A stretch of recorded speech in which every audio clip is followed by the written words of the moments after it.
Jeremías, capítulo 8. En ese día, dice el Señor, el enemigo abrirá las tumbas, y los reyes y los funcionarios de Judá, las tumbas de los sacerdotes, los profetas y la gente común de Jerusalén. Esparcirá los huesos sobre la tierra ante el sol, la luna y las estrellas, los dioses que mi pueblo ha amado, servido y rendido culto. Sus huesos no serán recogidos nuevamente ni enterrados, sino que serán esparcidos sobre la tierra, como si fueran estiércol, y la gente que sobreviva de esta nación malvada deseará morir en vez de vivir en el lugar donde los enviaré. Yo, el Señor de los ejércitos celestiales, he hablado. Engaño de los falsos profetas. Jeremías, dile al pueblo, esto dice el Señor. Cuando una persona se cae, ¿acaso no vuelve a levantarse? Cuando descubre que está en un camino equivocado, ¿acaso no da la vuelta? Entonces, ¿por qué esta gente continúa en su camino de autodestrucción? ¿Por qué los habitantes de Jerusalén rehúsan regresar? Se aferran a sus mentiras y se niegan a volver. Escucho sus conversaciones y no oigo una sola palabra de verdad. ¿Hay alguien que esté apenado por haber hecho lo malo? ¿Hay alguien que diga, ¿qué cosa tan terrible he hecho? No. Todos corren por el camino del pecado, tan veloces como galopa un caballo a la batalla. Hasta la cigüeña que surca el cielo conoce el tiempo de su migración. Al igual que la tórtola, la golondrina y la grulla, todas regresan en el tiempo señalado cada año, pero no en el caso de mi pueblo. Ellos no conocen las leyes del Señor. ¿Cómo pueden decir, somos sabios porque tenemos la palabra del Señor, cuando, al escribir mentiras, sus maestros la han torcido? Estos maestros sabios caerán en la trampa de su propia necedad, porque han rechazado la palabra del Señor. Después de todo, ¿son ellos tan sabios? Les daré sus esposas a otros y sus fincas a extranjeros. Desde el menos importante hasta el más importante, sus vidas están dominadas por la avaricia. Es cierto, incluso mis profetas y sacerdotes son así. Todos ellos son unos farsantes. Ofrecen curas superficiales para la herida mortal de mi pueblo. Dan garantías de paz cuando no hay paz. ¿Se avergüenzan de estos actos repugnantes? De ninguna manera. Ni siquiera saben lo que es sonrojarse. Por lo tanto, estarán entre los caídos en la matanza. Serán derribados cuando los castigue, dice el Señor. Con toda seguridad los consumiré. No habrá más cosechas de higos ni de uvas. Todos sus árboles frutales morirán. Todo lo que les di pronto se acabará. Yo, el Señor, he hablado. Luego, el pueblo dirá, ¿por qué deberíamos esperar aquí para morir? Vengan, vayamos a las ciudades fortificadas para morir allí. Pues el Señor nuestro Dios ha decretado nuestra destrucción, y nos ha dado a beber una copa de veneno porque pecamos contra el Señor. Esperábamos paz, pero la paz no llegó. Esperábamos tiempos de sanidad, pero solo encontramos terror. Ya se puede oír el resoplido de los caballos de guerra del enemigo, desde tan lejos como la tierra de Dan en el norte. El relincho de sus sementales hace temblar toda la tierra. Vienen a devorar el país y todo lo que hay en él, tanto las ciudades como los habitantes. Enviaré estas tropas enemigas entre ustedes, como serpientes venenosas a las que no pueden encantar. Los morderán y ustedes morirán. Yo, el Señor, he hablado. Jeremías llora por Judá. Mi dolor no tiene remedio. Mi corazón está destrozado. Escuchen el llanto de mi pueblo. Puede oírse por toda la tierra. ¿Acaso ha abandonado el Señor a Jerusalén? Pregunta la gente. ¿No está más su rey allí? ¿O por qué han provocado mi enojo con sus ídolos tallados y sus despreciables dioses ajenos? Pregunta el Señor. Ya se acabó la cosecha, y el verano se ha ido. Se lamenta el pueblo. Y todavía no hemos sido salvados. Sufro con el dolor de mi pueblo. Lloro y estoy abrumado de profunda pena. ¿No hay medicina en Galaad? ¿No hay un médico allí? ¿Por qué no hay sanidad para las heridas de mi pueblo? El capítulo 8 de Jeremías es una de las secciones más desgarradoras y directas de la literatura profética. Aquí, el profeta no solo denuncia el pecado, sino que lamenta la obstinación antinatural de Judá y la desconexión entre su conocimiento religioso y su práctica moral. A continuación, presento un análisis detallado dividiendo el capítulo en sus bloques temáticos principales. 1. La profanación final, versículos 1 a 3. Exégesis. El juicio comienza con una ironía macabra. Los líderes y ciudadanos de Jerusalén adoraron a los astros, sol, luna, estrellas. Como castigo, sus propios huesos serán sacados de las tumbas para exponerse ante esos mismos dioses mudos. Hermenéutica. El pecado de Judá fue buscar guía en la creación en lugar del Creador. El resultado es la pérdida de la dignidad humana, incluso en la muerte. Lo que antes consideraban sagrado, los astros, ahora contempla su humillación. 2. La perversidad antinatural, versículos 4 a 7. Exégesis. Jeremías utiliza analogías del mundo natural para resaltar la lógica rota del pueblo. Versículo 4 a 5. Si alguien se cae, se levanta. Si alguien se pierde, da la vuelta. Pero Judá se cae y decide quedarse en el suelo. Se desvía y decide seguir caminando hacia el error. Versículo 7.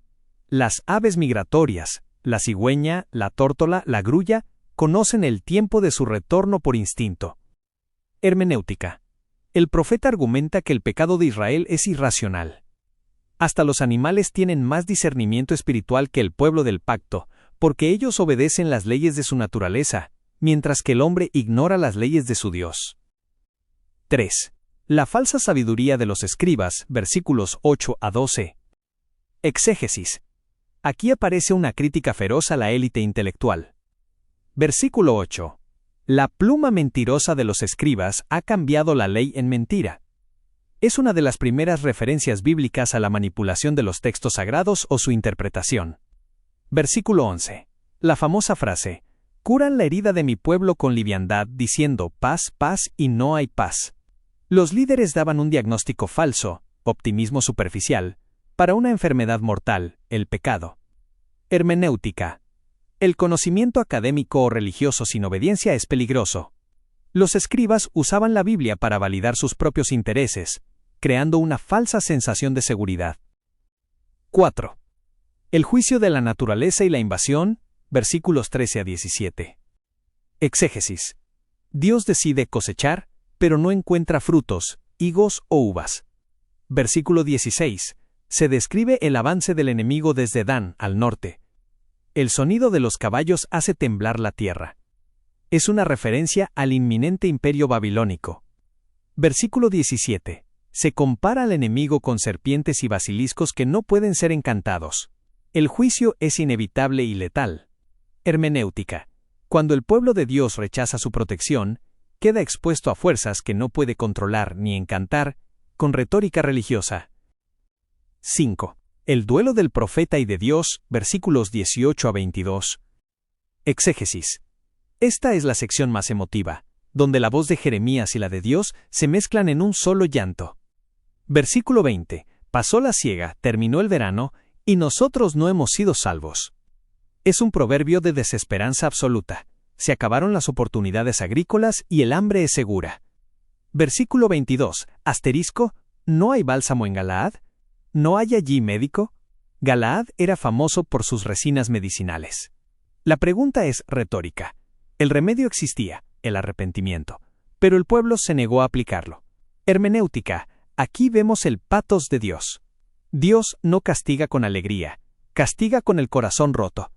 El bálsamo de Galaad se ha convertido en un símbolo cristiano de Cristo como el sanador.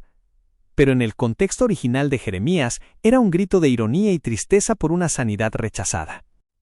Resumen teológico. Jeremías 8 nos enseña que la religiosidad formal, tener la ley, y el optimismo ciego, decir que todo está bien, son las mayores barreras para el arrepentimiento genuino. La verdadera sabiduría no está en poseer el libro, sino en reconocer el tiempo de volver a Dios. Para un análisis desde la perspectiva reformada, debemos enfocar la exégesis en la soberanía de Dios, la depravación total del hombre y la fidelidad del pacto. En la tradición de Calvino y los puritanos, Jeremías 8 no es solo un registro histórico, sino un espejo de la condición humana frente a la gracia rechazada. Aquí tienes el análisis detallado. Y la exposición del idólatra, versículos 1 a 3. Exégesis. El juicio se describe como una inversión del orden sagrado. Los huesos de los reyes y profetas son desenterrados. En el Antiguo Oriente, no ser sepultado era la máxima maldición. Hermenéutica reformada. Aquí vemos la justicia retributiva. Aquellos que buscaron dirección en los astros, creación, en lugar de en el Creador, terminan siendo estiércol sobre la tierra que tanto idolatraron. La depravación llega al punto donde la muerte es preferible a la vida. Punto 3. Mostrando que el pecado, cuando madura, solo produce nihilismo y desesperación. 2. La irracionalidad del pecado, versículos 4 a 7. Exégesis. Jeremías utiliza 4 ejemplos de sentido común. Si alguien cae, se levanta. Si alguien yerra el camino, regresa. Luego contrasta esto con las aves migratorias. Versículo 7. Aún la cigüeña en el cielo conoce su tiempo, pero mi pueblo no conoce el juicio de Jehová. Hermenéutica reformada. Este pasaje ilustra la ceguera espiritual. El hombre natural tiene menos sentido común espiritual que un animal instintivo. La Reforma enfatiza que el pecado no solo corrompe la voluntad, sino también la razón. El pueblo no vuelve a Dios no porque no pueda entender el camino, sino porque su voluntad está esclavizada al error. 3. El juicio a la falsa religión. Versículos 8 a 12. Exégesis. El profeta ataca directamente a los intelectuales de su tiempo. Versículo 8 asterisco. ¿Cómo decís? ¿Nosotros somos sabios y la ley de Jehová está con nosotros? Ciertamente la ha cambiado en mentira la pluma mentirosa de los escribas asterisco.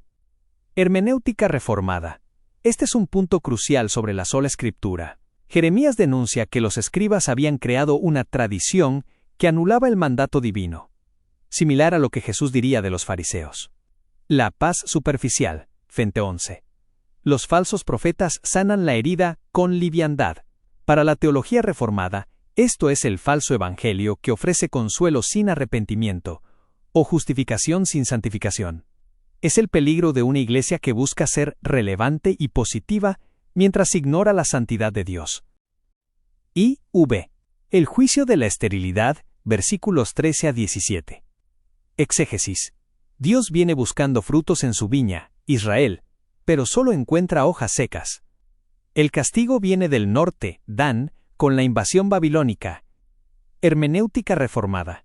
Dios es el dueño de la viña. La falta de fruto es evidencia de que la savia, la gracia de Dios, no está fluyendo a través de ellos. El versículo 17 menciona serpientes contra las cuales no hay encantamiento, lo que subraya la soberanía del juicio. Cuando Dios decreta el juicio, ningún esfuerzo humano o ritual religioso puede detenerlo. V. El lamento y el bálsamo de Galaad, versículos 18 a 22. Exégesis. Jeremías, el profeta llorón, personifica el dolor de Dios. Versículo 20. Pasó la siega, terminó el verano, y nosotros no hemos sido salvos. Es un grito de oportunidad perdida. Versículo 22. Asterisco. ¿No hay bálsamo en Galaad? ¿No hay allí médico? Asterisco. Hermenéutica reformada. 1. Cristocentrismo. Aunque el texto original es un grito de desesperanza, diciendo que el remedio físico no sirve para una herida espiritual, la hermenéutica reformada ve aquí la necesidad del gran médico. 2. El bálsamo es Cristo. El problema no es que falte medicina, sino que el paciente, el pueblo, rechaza el tratamiento. La enfermedad es el pecado. La cura es la sangre de Cristo, pero la obstinación del corazón impide la aplicación de la cura. Aplicación para hoy. Desde una perspectiva reformada, Jeremías 8 nos llama a examinar nuestra confianza. 1. ¿Confiamos en nuestra sabiduría o en la palabra pura? 2. ¿Estamos escuchando a predicadores que dicen paz, paz cuando nuestro pecado requiere arrepentimiento? 3. ¿Reconocemos el tiempo de Dios o somos más ignorantes que las aves del cielo?